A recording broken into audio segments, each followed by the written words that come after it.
दोस्तों, तो आज हम लोग पढ़ेंगे units and dimension. Class 11th शुरू करेंगे आज हम। पहला चैप्टर क्लास 11th के एनसीईआरटी में जो आपको दिया हुआ है, हमारा आग्रह है कि आप उसको खुद से पढ़िए और उसमें पढ़ाने जैसा नहीं है, सब थ्योरेटिकल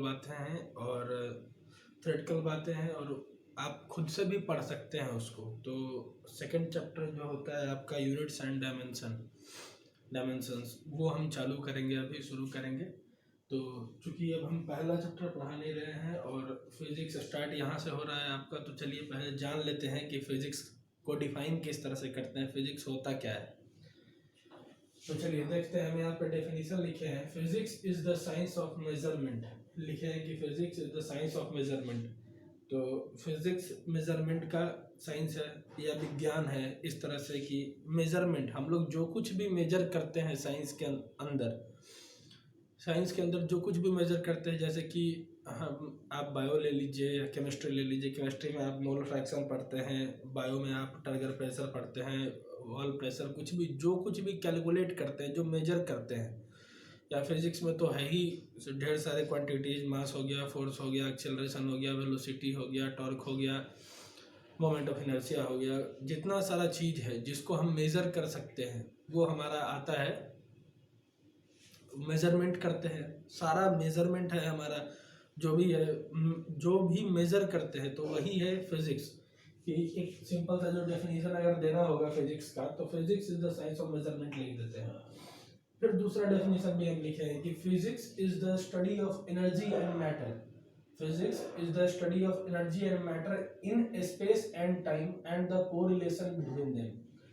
फिज़िक्स एनर्जी और मैटर का स्टडी है स्पेस एंड टाइम में। स्पेस और टाइम क्या है?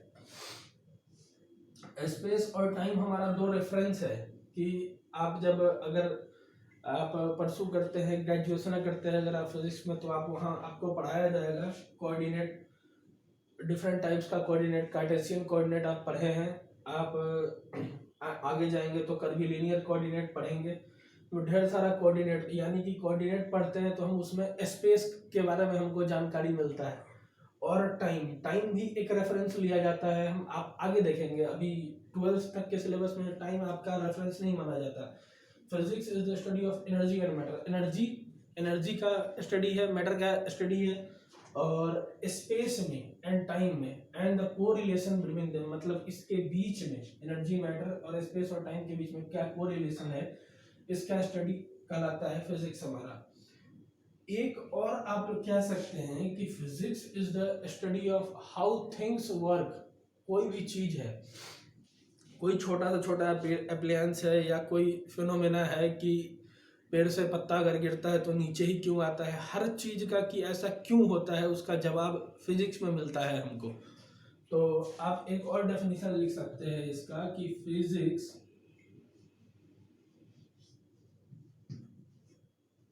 is the study of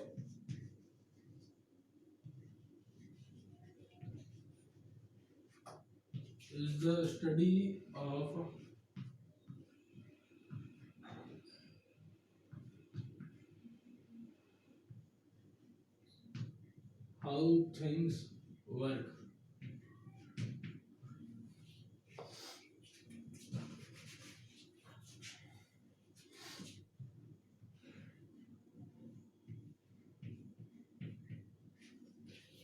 physics is the study of how things work, मतलब कि कोई भी चीज़, जैसे किसी भी चीज़ का फंक्शनिंग अगर जानना है आपको, तो आप उसका फिजिक्स, वो फिजिक्स ही है।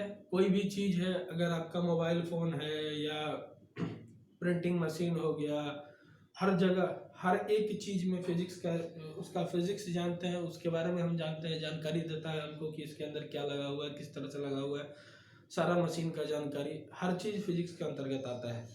चलिए, अब ये तो हो गई फिजिक्स का ये इंट्रोडक्शन हो गया आपके लिए। आप ये पॉज करके स्क्रीनशॉट ले लीजिए या आप लिख लीजिए। Physics is the science of measurement, physics is the study of energy and matter in space and time and the correlation between them. और अगला हम लिखे हैं physics is the study of how things work. ठीक है, अब हम पढ़ेंगे, अब चैप्टर स्टार्ट करते हैं units and dimension. Units and dimension में हम पढ़ेंगे फिजिकल क्वांटिटी। सबसे पहला कि फिजिकल क्वांटिटी क्या होता है। फिजिकल क्वांटिटी की जो वैसे क्वांटिटी जो हमको लॉज ऑफ फिजिक्स को डिस्क्राइब करने में हेल्प करते हैं उनको फिजिकल क्वांटिटी कहते हैं।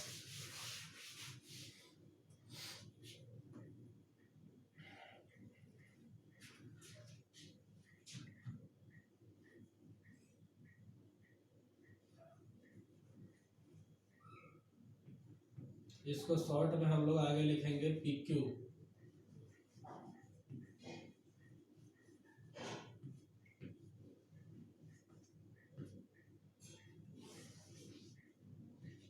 Physical quantity.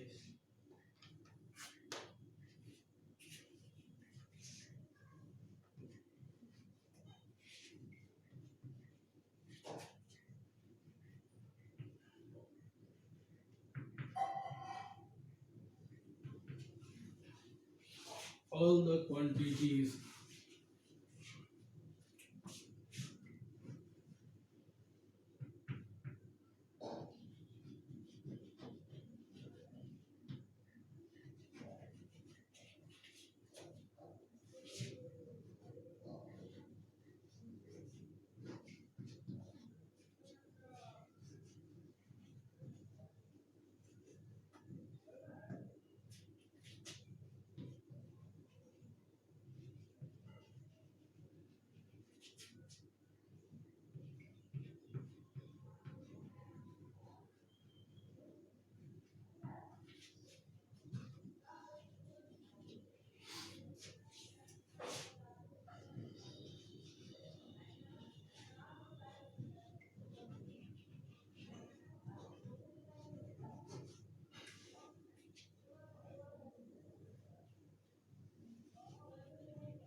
डेफिनेशन लिखे हैं कि all the quantities which are used to describe the laws of physics are called physical quantities. वो सारे क्वांटिटी जो हमको फिजिक्स के सिद्धांत समझाते हैं उनको फिजिकल क्वांटिटी कहते हैं। यानी कि फिजिकल क्वांटिटी क्या हुआ कि जो भी चीज़ जो हमको फिजिक्स समझने में हेल्प करते हैं, जो हम फिजिक्स में जो मेजर करते हैं, सारे फिजिकल क्वांटिटीज़ के अंदर आते हैं। तो अच्छा, आगे हम फिजिकल क्वांटिटी को क्लासीफाई करते हैं दो बेसिस पे, on the basis of directional properties and on the basis of dependency. तो ठीक है, चलिए देखते हैं फिजिकल क्वांटिटीज को हम।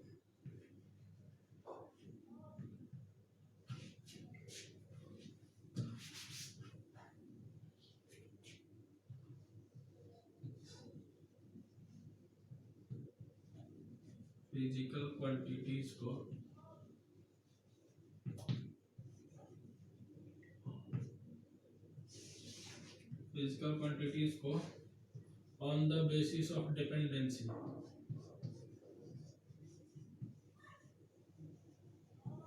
ऑन द बेसिस ऑफ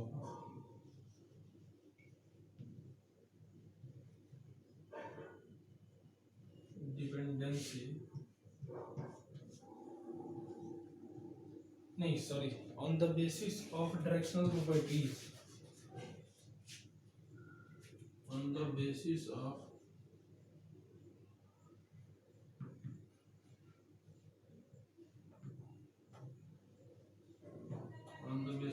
directional properties।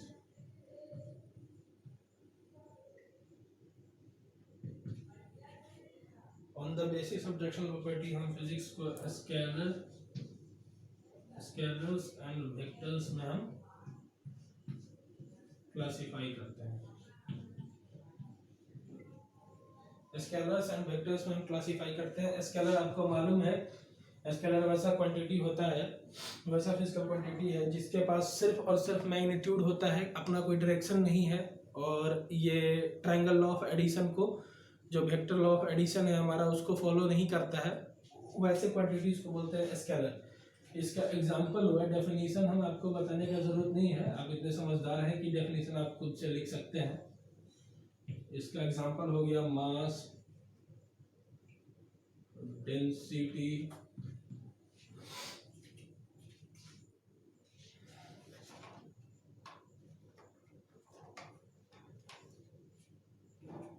एग्जांपल हो गया मास डेंसिटी। अच्छा, वेक्टर होता है कि the physical quantities which have magnitude as well as direction and follow triangle law of addition या वेक्टर लॉ ऑफ एडिशन।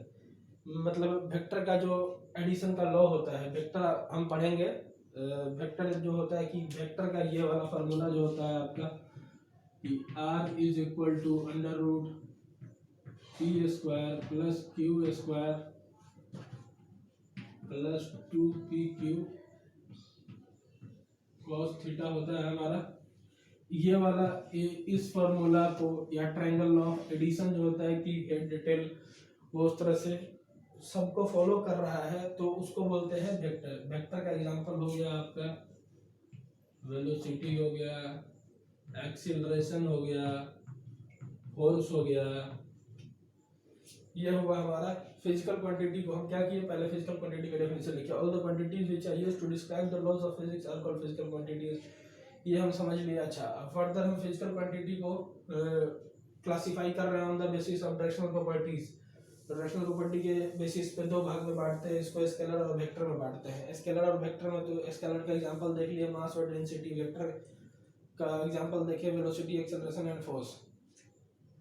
अब हम जान और आपको हम बताया स्केलर और वेक्टर का डेफिनेशन कि द फिजिकल स्केलर का बताया कि the physical quantities which have only magnitude but no direction are called scalars. और वेक्टर क्या होता है कि the physical quantities which have both magnitude and direction and obey laws of vector algebra या vector addition कहिए तो वो हो जाता है हमारा वेक्टर। अच्छा, अगला है हमको बेस्ड ऑन डिपेंडेंसी पढ़ना कि बेस्ड ऑन डिपेंडेंसी ये on the basis of directional properties हम क्लासिफाई किए स्केलर वेक्टर को। आगे हम देखते हैं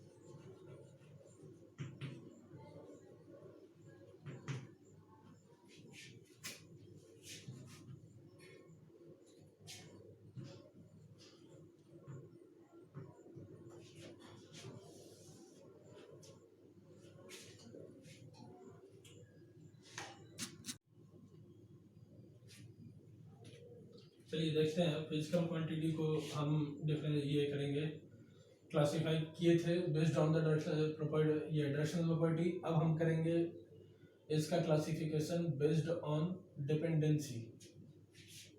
इसका क्लासिफिकेशन हो रहा है हमारा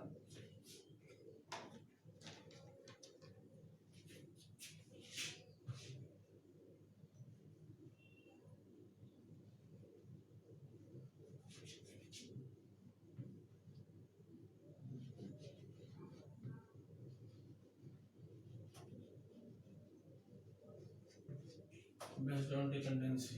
तो पहला हमारा हो जाएगा इसमें fundamental physical quantity.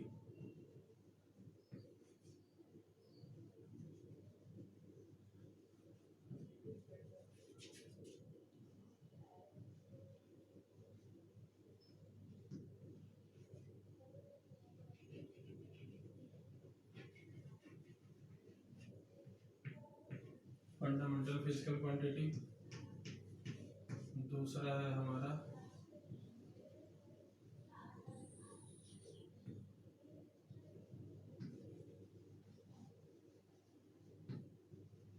Derived physical quantity.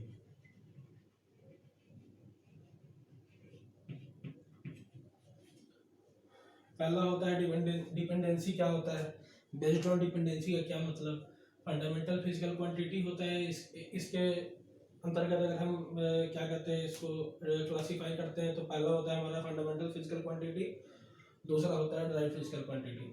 तो सबसे पहले तो जानते हैं इस मतलब, इस वर्ड का मतलब कि बेस्ड ऑन डिपेंडेंसी का क्या मतलब। अच्छा, तो इसका मतलब इसका ये समझने के लिए हम इसका डेफिनेशन देखते हैं फंडामेंटल फिजिकल क्वांटिटी का। तो चलिए दो हम लिख लिए हैं कि fundamental physical quantity, fundamental physical quantity और डिराइव्ड फिजिकल क्वांटिटी। तो अब नीचे हम मिटा देते हैं फंडामेंटल फिजिकल क्वांटिटी देखते हैं भाई। फंडामेंटल फिजिकल क्वांटिटी कहते हैं कि the quantities which do not depend upon other quantities for their complete definition are known as fundamental और बेस क्वांटिटीज। इसको बेस क्वांटिटीज भी बोलते हैं कि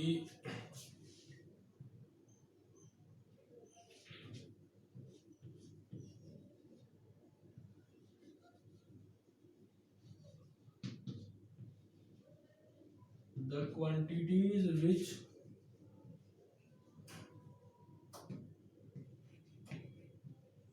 do not depend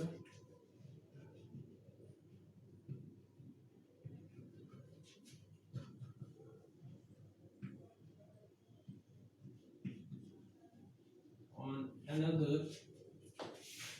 physical quantities, PQ लिखा है हमने physical quantities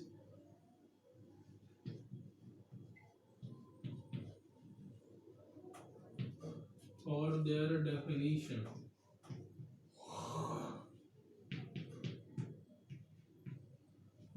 definition are called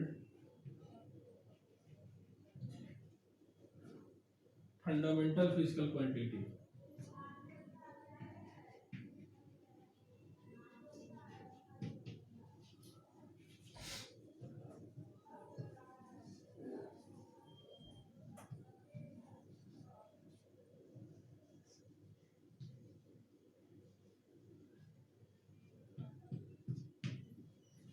fundamental physical quantity क्या होता है? The quantities which do not depend on another physical quantity for their definition are called fundamental physical quantity. इसका क्या मतलब हुआ?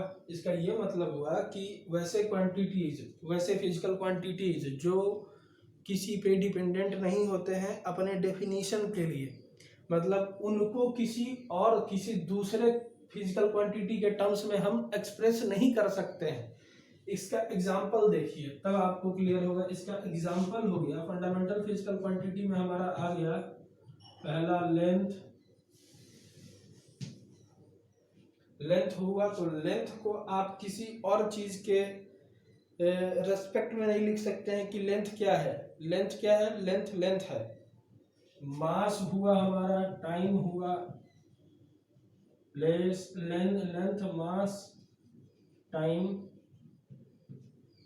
इनको किसी और फिजिकल क्वांटिटीज के टर्म्स में के रेस्पेक्ट में हम लिख नहीं सकते हैं। जैसे कि आप देखते हैं कि एक्सेलरेशन लिखे अगर, तो एक्सेलरेशन को क्या लिखेंगे? v/t लिखेंगे। तो एक्सेलरेशन को हम दूसरे के किसी दूसरे फिजिकल क्वांटिटी के टर्म्स में हम लिख सकते हैं, लेकिन लेंथ, मास, टाइम इस तरह के क्वांटिटीज को किसी और चीज के हम रेस्पेक्ट में नहीं लिख सकते हैं। तो इसलिए ये इसको कहते हैं फंडामेंटल फिजिकल क्वांटिटी। अब लेंथ है, ये लेंथ हो गया हमारा, मास और टाइम, ये हमारे फंडामेंटल फिजिकल क्वांटिटी के अंदर आते हैं कि वैसे क्वांटिटीज, वैसे फिजिकल क्वांटिटीज जिनको हम जो किसी पे डिपेंड नहीं करते हैं, या कहिए कि किसी के टर्म्स में हम इसको एक्सप्रेस नहीं कर सकते हैं। तो ये हो गया हमारा इस तरह का, इसका एग्जांपल हुआ लेंथ, मास, टाइम। अगला आता है हमारा derived physical quantity. Derived physical quantity का फिर वही डेफिनेशन तो आपको मालूम ही है कि नाम से ही क्लियर है, डिराइव्ड फिजिकल क्वांटिटी मतलब जिसको किसी और दूसरे फिजिकल क्वांटिटी से डिराइव किया जा सके। किसी दूसरे फिजिकल क्वांटिटी से हम डिराइव करते हैं किसी अगर फिजिकल क्वांटिटी को, तो वो डिराइव्ड फिजिकल क्वांटिटी हुआ। नाम से क्लियर है। अच्छा, आगे देखते हैं।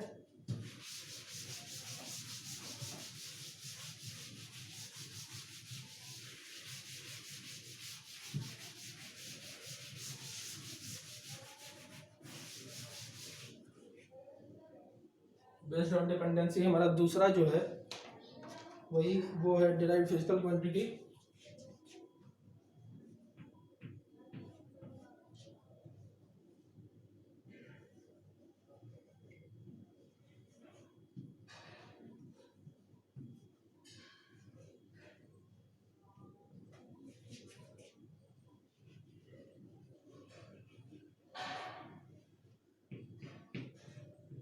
इसका डेफिनेशन हो जाएगा the quantity which can be expressed in terms of another physical quantities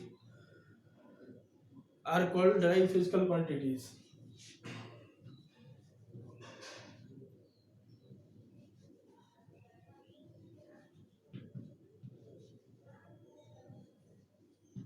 The quantities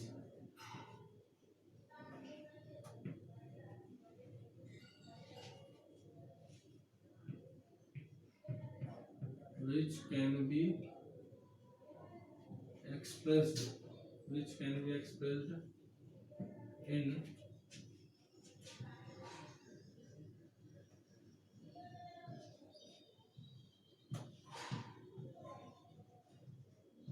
terms of another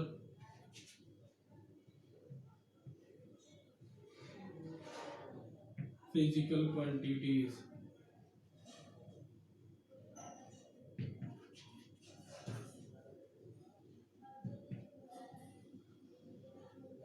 are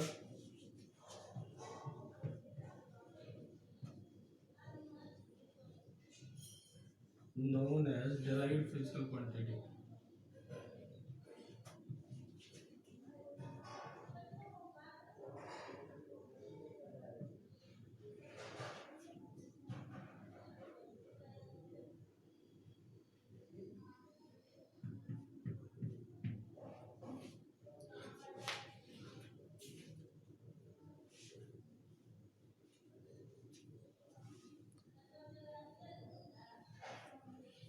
Definition है हमारा the quantities which can be expressed in terms of another physical quantities are known as derived physical quantity.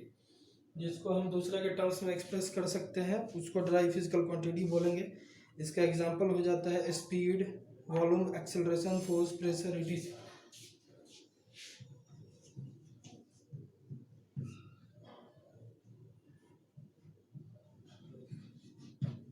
चौक ही आज बहुत छोटा निकल गया सारा लिखने में.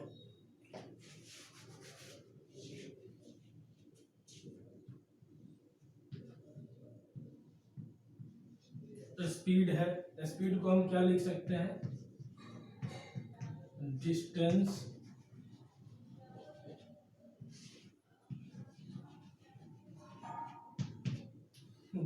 By time. स्पीड को क्या लिख सकते हैं? Distance by time.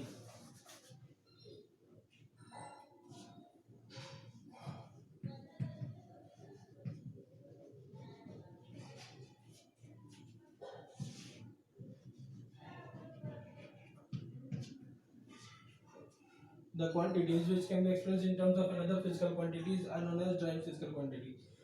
स्पीड है तो स्पीड को हम लिख सकते हैं डिस्टेंस बाय टाइम. अच्छा, डिस्टेंस किस चीज़ में मेजर करते हैं? किलोमीटर में मेजर करते हैं. डिस्टेंस को हम मीटर में भी मेजर कर सकते हैं, एंगस्ट्रॉम में मेजर कर सकते हैं. जिस तरह से आप मेजर करना चाहें हम कर सकते हैं. स्पीड है डिस्टेंस बाय टाइम, तो डिस्टेंस क्या होगा हमारा? लेंथ ही हो गया. लेंथ ही तो होता है लंबाई, दूरी, किसी भी दो पॉइंट के बीच का डिस्टेंस. तो ये लेंथ हुआ और टाइम तो टाइम है ही, तो लेंथ बाय टाइम. तो ये तो फिजिकल क्वांटिटी होता है हमारा, लेंथ और टाइम. हम बताए हैं पीछे आपको फंडामेंटल फिजिकल क्वांटिटीज होते हैं ये सब. तो स्पीड को हम किसी और फिजिकल क्वांटिटी के टर्म्स में एक्सप्रेस कर रहे हैं. ये हमने आपको इसलिए बताया क्योंकि आप कहीं ये सोचेंगे कि डिस्टेंस कहाँ फिजिकल क्वांटिटी होता है, या बताए नहीं है. तो डिस्टेंस क्या होता है? डिस्टेंस लेंथ होता है. लेंथ तो होता है physical quantity, fundamental physical quantity का एग्जांपल है. तो इसको लेंथ एंड टाइम के ही टर्म्स में एक्सप्रेस करते हैं. तो ये इसलिए इसको हम दूसरे किसी फिजिकल क्वांटिटी के टर्म्स में एक्सप्रेस कर रहे हैं, इसलिए स्पीड जो है हमारा डायरेक्ट फिजिकल क्वांटिटी हो गया. Direct physical quantity. अगला है हमारा एक्सेलरेशन. एक्सेलरेशन को क्या लिख सकते हैं आप? फोर्स बाय मास लिख सकते हैं. फिर इसी तरह से और भी ढेर सारा एग्जांपल हो सकता है इसका. तो ये हमारा हो गया. हम लोग क्या क्या देख लिया अभी तक? फिजिक्स को डिफाइन किए हम सबसे पहले. फिर उसके बाद हमने आपको बताया कि फिजिकल क्वांटिटी को हम क्लासीफाई किए थे on the basis of directional property. Scalar and vector में ये क्लासीफाई किए. फिर स्केलर और वेक्टर का डेफिनेशन देखे कि स्केलर कौन सा क्वांटिटी होता है? The quantities which have only magnitude but no direction and doesn't follow vector law of algebra are known as scalar quantities. Scalars का एग्जांपल देखे थे मास और डेंसिटी. ठीक है, उसके बाद हम वेक्टर में आए. वेक्टर में देखे क्या कि वेक्टर का डेफिनेशन पहले जाने कि the quantity which have magnitude and direction both and also follow the vector law of algebra या ट्रायंगल लॉ ऑफ एडिशन, जो कहिए आप. तो वैसे क्वांटिटीज़ को हम वैसे फिजिकल क्वांटिटीज़ को वेक्टर कहा जाता है. उसका एग्जांपल हम बताए थे आपको, वेलोसिटी, एक्सेलरेशन, जो भी है, डिस्प्लेसमेंट, ये सारा चीज़ हो गया हमारा वेक्टर में आ गया। तो फिजिकल क्वांटिटी को हम पहला क्लासीफाई किए थे डायरेक्शनल प्रॉपर्टी के आधार पे, जो स्केलर वेक्टर में क्वालिफाई किए, और दूसरा जो हम यहाँ ये पढ़ रहे हैं ये हम इसको क्वालिफाई किए थे based on dependency. Based on dependency में हम आपको दो तरह का बताए कि पहला हमारा था fundamental physical quantity, based on dependency में फंडामेंटल फिजिकल क्वांटिटी, और दूसरा है हमारा direct physical quantity. Fundamental physical quantity में हम देखे थे कि फंडामेंटल फिजिकल क्वांटिटी वैसे क्वांटिटीज होते हैं जो अपने डेफिनेशन के लिए किसी और पे डिपेंड नहीं होते हैं। जैसे कि एग्जांपल में लेंथ था, मास था, टाइम था। हम आपको बताए कि लेंथ को हम किसी और चीज़ के रिस्पेक्ट में नहीं लिख सकते कि लेंथ बराबर कुछ इस तरह से कि डिस्टेंस बाई टाइम या कुछ इस तरह से नहीं। लेंथ क्या होता है? लेंथ होता है।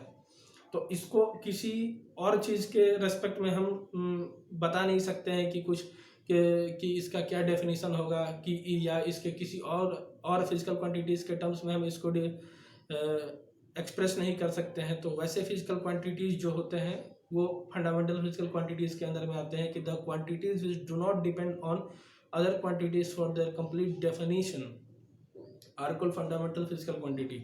एग्जाम्पल देखिए हम लोग लेंथ, मास, टाइम, और उसके बाद हम लोग आए बेस्ड ऑन डिपेंडेंसी के अंदर। जब वो क्लासीफाई किए फिजिकल क्वांटिटी को, तब हम उसके अंदर देखे कि दूसरा आया था हमारा ड्राइव फिजिकल क्वांटिटी। तो इसका हम देख लिए कि the quantities which can be expressed in terms of other या another physical quantities are called derived physical quantity. Derived physical quantity में हम एग्जांपल देख लिए कि स्पीड है, तो स्पीड को हम डिस्टेंस बाई टाइम लिख सकते हैं, डिस्टेंस को हम फर्दर लेंथ लिख सकते हैं, और टाइम लेंथ बाई टाइम। यानी कि ये जो हमारा एंटिटी है, ये जो क्वांटिटी है, ये जो कोई चीज़ है स्पीड, इसको हम दूसरे फिजिकल क्वांटिटी के टर्म्स में हम इसको एक्सप्रेस कर सकते हैं। तो ये ड्राइव फिजिकल क्वांटिटी के अंदर आएगा। एक्सेलरेशन हो गया, इसी तरह ये भी ड्राइव फिजिकल क्वांटिटी का एग्जांपल है। आगे हम लोग और पढ़ेंगे, चलिए अभी देखते हैं आगे। अगला जो क्वांटिटी है हमारे पास, उसका नाम है टेंसर। टेंसर आप लोगों को 12th तक पढ़ना नहीं है, लेकिन चूंकि हमने आपको बताया है स्केलर और वेक्टर, तो चलिए टेंसर के बारे में भी कुछ जान लेते हैं। टेंसर आपको जब आप आगे अगर इंजीनियरिंग में जाते हैं तो बीटेक में भी आपको टेंसर नहीं मिलेगा। अगर आप जैसे कि ग्रेजुएशन, सिंपल ग्रेजुएशन परसू करते हैं तो उसमें आपको टेंसर के बारे में पढ़ने को मिलता है। टेंसर होता है एक ऐसा क्वांटिटी जिसके अंदर मैग्नीट्यूड भी है,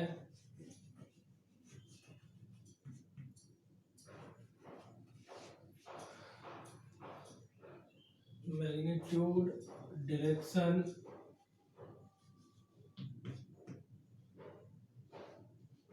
मैग्नीट्यूड और डायरेक्शन दोनों होता है, और यूनिट भी होता है। ये सब कुछ होने के बावजूद ये टेंसर होता है। इसको एक अलग कैटेगरी में रखे हैं जिसका नाम दिया है टेंसर। इसका एग्जांपल हो गया moment of inertia,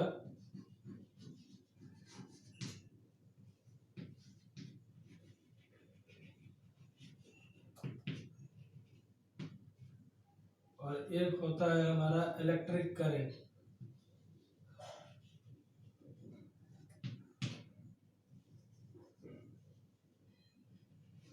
electric current, मान लीजिए कि आपको अगर अभी 12th तक आपको अगर क्वेश्चन आपसे पूछता है कि करंट इज अ, क्वेश्चन आया करंट इज अ, और ऑप्शन है स्केलर वेक्टर, तो आप स्केलर को टिक करेंगे क्योंकि इसको स्केलर मान के चलते हैं करंट को, इलेक्ट्रिक करंट को। वहीं अगर ऑप्शन इस तरह से दिया हुआ है कि करंट इज अ, और स्केलर वेक्टर और टेंसर तीनों दिया हुआ है ऑप्शन में, current is a, scalar vector और टेंसर हमको तीनों दिया है ऑप्शन में, तो आप टेंसर ऑप्शन टिक करेंगे इसमें।